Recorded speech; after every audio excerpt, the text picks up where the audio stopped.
Hey everybody, it's me, Megan Jo Wilson. I am the founder of Rockstar Camp and of the No More Playing Small Sisterhood.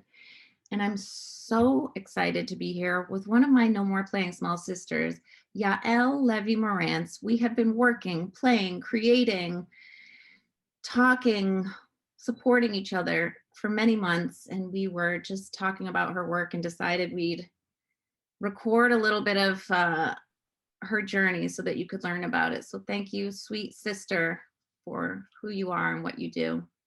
Thank you so much. Yeah, so I'll just say in a very bottom line kind of way that, and then I have many questions for you, but Yael works with women who have fibromyalgia, as she does, but she does it in a very particular, unique, and beautiful way. But you are indeed a woman with fibromyalgia. Um, some people might not have even heard of that or know what it is. So can you just tell folks kind of, it's probably pretty complicated, but in a sort of simple way, what fibromyalgia is? Yeah, so fibromyalgia is kind of like this widespread pain, mostly in muscles, sometimes joints. It's kind of like that kind of dull ache that you get in your muscles when you have the Mm-hmm. flu, for example, Mm-hmm. just all the time. And sometimes it can be accompanied by fatigue. I have a very big fatigue component, and sometimes also some cognitive difficulties, problems with memory, or what's called brain fog. You kind of feel like you're Yeah. all fogged up in there. I usually feel fluff in my brain. Yeah. Sometimes, and for me also, sometimes it can come with migraines, sometimes anxiety, depression, other chronic symptoms that also come with this. Interestingly, it happens to more women than it does to men. Oh, I didn't know that. Yeah, and for some people, it can start after a physical or emotional traumatic event.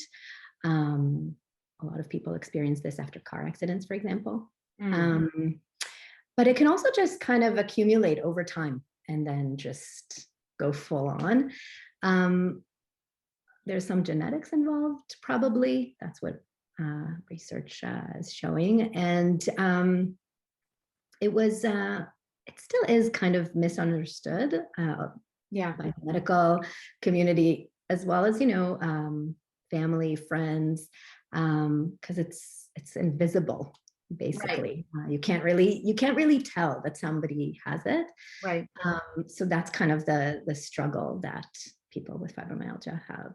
Right. And And like so many of these conditions where the expression of it can look so different, right? Like every symptom you named, it's like, oh, well, I felt that and I felt that, but I would never, but I don't have fibromyalgia, but it must be kind of tricky to diagnose. Or yes, like, when were you diagnosed with it? so I was diagnosed officially when I was about 25, Yeah. but I started feeling symptoms as of 13.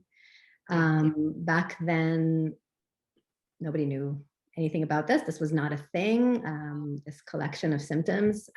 So it took a long time for this to actually be a known thing and then to be diagnosed. Yeah. Um, Yeah. yeah, I mean, something that I learned recently, which I think is really, really interesting, is that they think that the issue is the way the brain perceives and interprets pain. And so what happens after a while is that there's an actual neurological change where the pain receptors kind of have this memory of pain. So even if the signal is not necessarily of pain, Right. they will perceive it as pain. So for example, for me, if someone just gives me a little tiny poke in my arm, I feel like I just jabbed it into the door, or into the corner of a table. Or if you think about like lighting birthday candles in your house, one birthday candle, you know that it wouldn't set the fire alarm. But for fibromyalgia patients, a tiny little flame will trigger the fire alarm. That's kind of Right. how it Right. works. Oh, that's so fascinating. I love neurology and neuroscience. It's so interesting, right? And what's also fascinating to me is that when we met, you know, and expressed our shared interest of coaching, you were primarily a teacher of Israeli dance, and I know you still are, but you have been dancing and teaching dance, and like dance has been such a central part of your life, which is so about the body. So, how do you, as a woman of fibromyalgia, like what's that part of your story as a dancer who's in your body all the time, living with this fibromyalgia? So yeah, I mean, I've been dancing since I was about 2, I guess. Wow. I grew up with classical ballet and Israeli dance, as I am from Israel, both recreational and performance. And that was my identity. I was Yael the dancer. Everybody knew me as Yael the dancer. I deeply felt it within myself. But like I said, I started feeling all sorts of weird pain um, around the age of 13. And then it just gradually got worse and worse and worse because nobody knew what was going on and what to do about it. Mm, So when I was 17, I actually had to stop dancing completely. I mm. couldn't do anything. And that was a big struggle because of the identity crisis that Right. it Who am brought. I if I don't dance? Who am I? Exactly.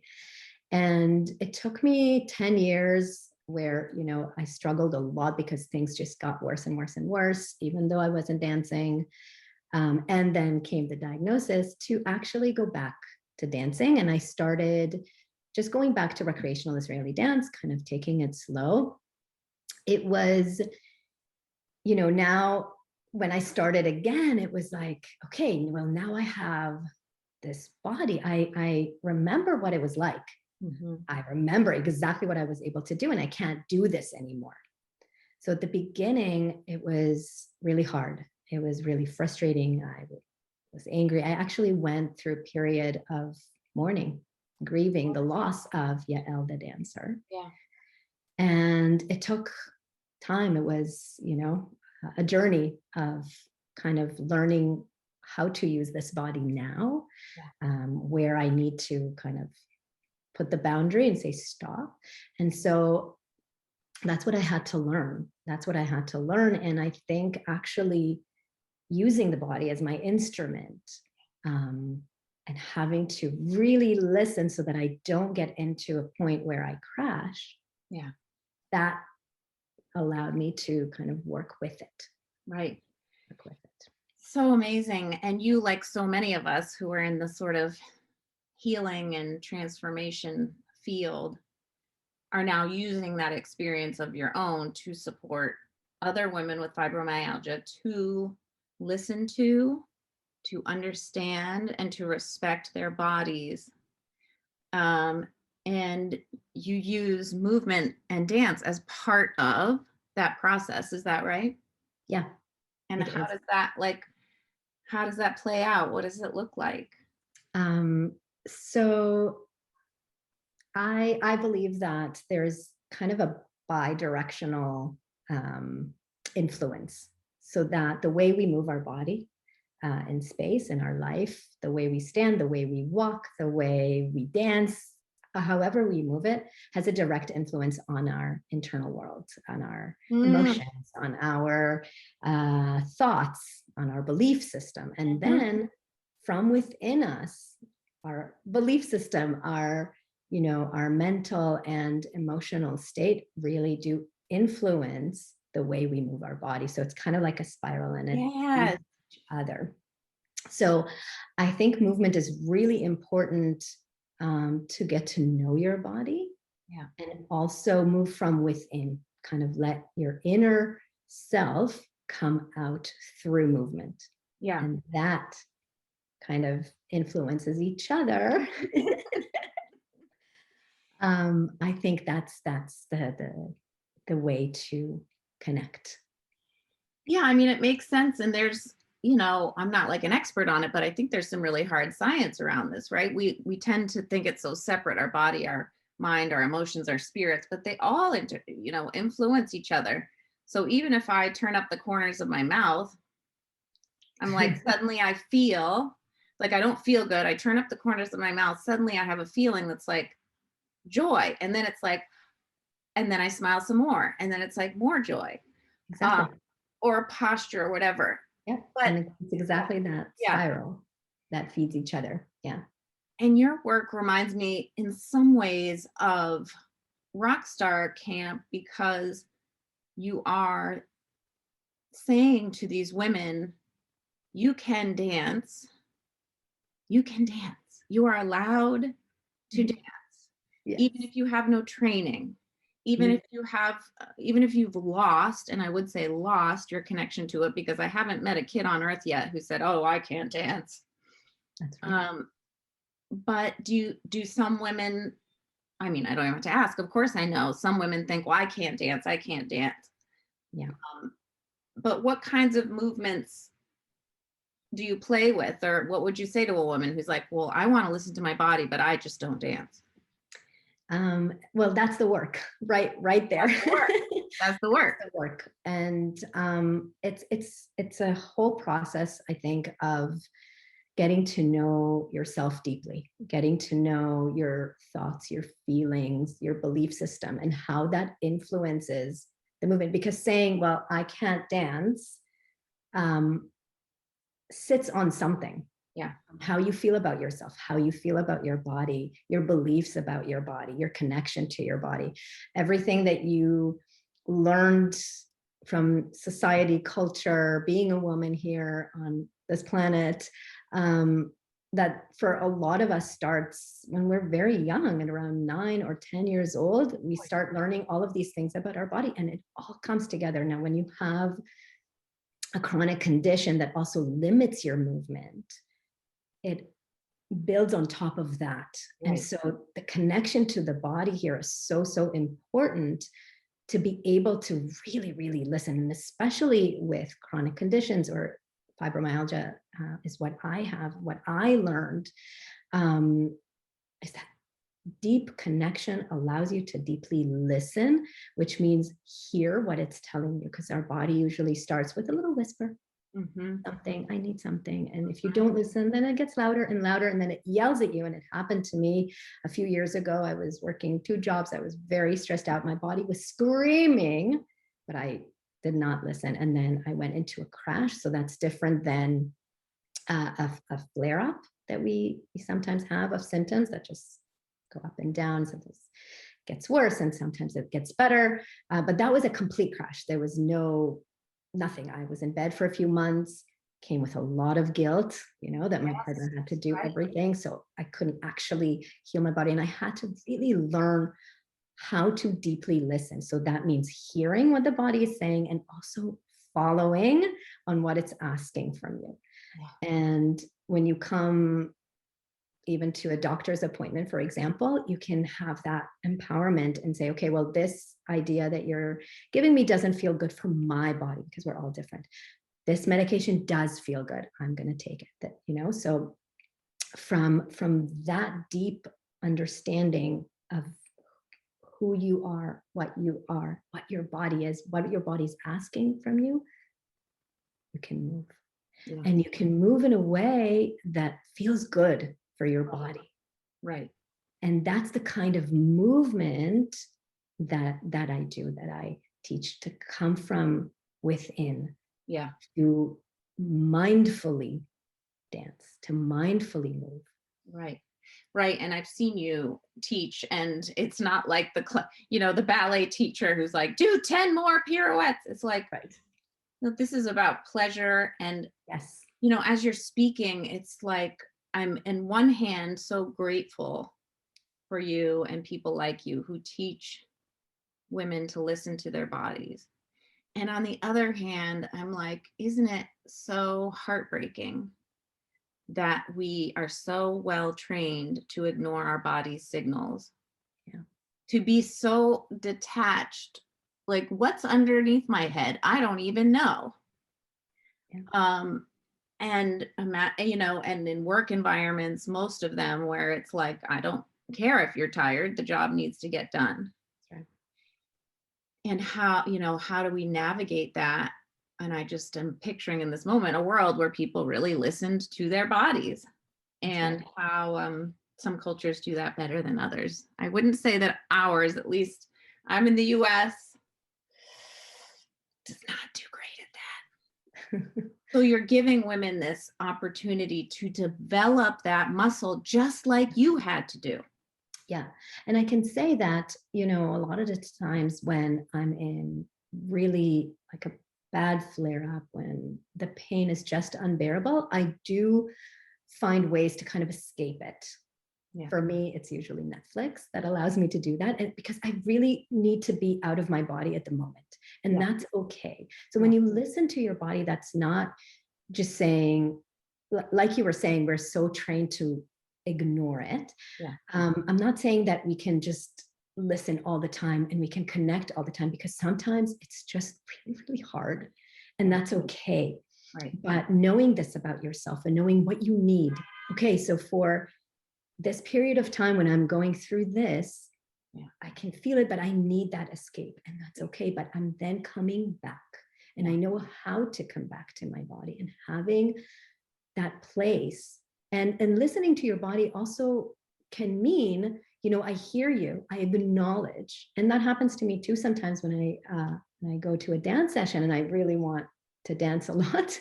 It's very hard to sit down, but I know this, and I say, I acknowledge you. I know what you need. I'm going to choose to do this. I know that later on, for the rest of the week, I will need to rest, and I will do that. I will clear my calendar because this is important to me, this event.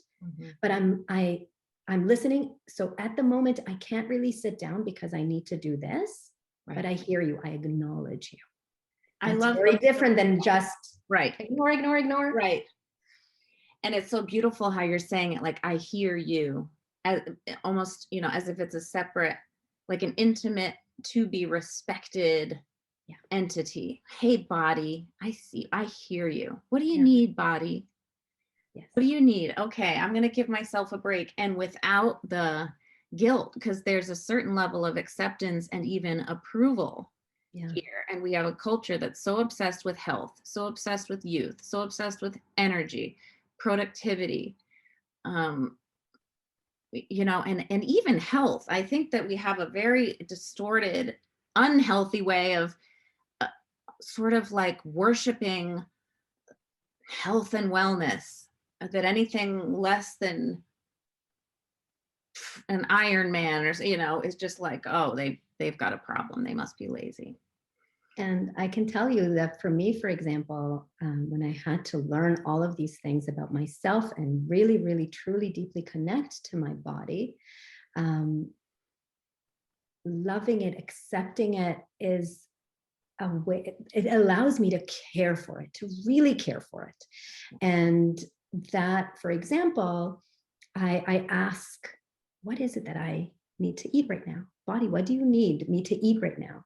And so that changed my diet just by listening to what feels good, what my body's asking for, because my body knows what it needs. And then I went to my doctor to talk about diet, and basically I was doing all of the things that she was going to tell me to do. Wow, so it was really interesting that way, that just by listening, it was exactly what was recommended. So, for a lot of people with fibromyalgia, I know that, and you can find it online, and you hear doctors say it all the time, that some kind of activity, some kind of physical exercise is really important. It really helps manage symptoms. And for me, I would always fight that. Okay, well, I need to move, but I can't, but I'm tired. No, but I need to, but the doctor said it. And when I started listening deeply, I realized that that's not the right thing for me. Yeah. That's not the right thing for me. So yes, our culture is obsessed with working out and you have to fit into some kind of mold. But when you really, really listen, you find what is right for you and for your body. And that's the most important thing. Well, it is, my love. And I know from talking to you and having worked with you for so long, the impact that it has is way beyond pain management, although that is hugely important. It's really about giving women the tools and practices and mindset and the deep work of like building a loving relationship with themselves and their body. And I know that you have and could work with any woman on this, but you have a particular passion for women that are living with this because you know that journey so well. So I'm so grateful for the work you do in the world. I'm so grateful for you. And anyone who's watching, for sure, friend Yael, if you have a friend, a woman or a man or anyone who has fibromyalgia, one thing I've learned from my friends, yourself included, who have it, is it really helps to be in a community of people who are living with it and get it, and how do I navigate it. So is there any other way that people could be in touch with you or follow what you're up to? Yeah, can always friend me on Facebook, Yael Levy-Morantz, or follow me on Instagram. It's dancing_inward. Dancing Dancing inward. That's so good. dancing inward. Yeah. That's so good. And I know you, like anyone with fibromyalgia, you create and post and run workshops and work with clients, and you do it in a way that really honors your body. Yes. So thank you for being a model of that. And I hope you'll follow this amazing woman and learn more about what she's up to. And I just adore you, and I'm in your corner always and always. Thank you so much. Yeah, sister. All right, everybody. We'll talk to you later. Have a good day. Bye.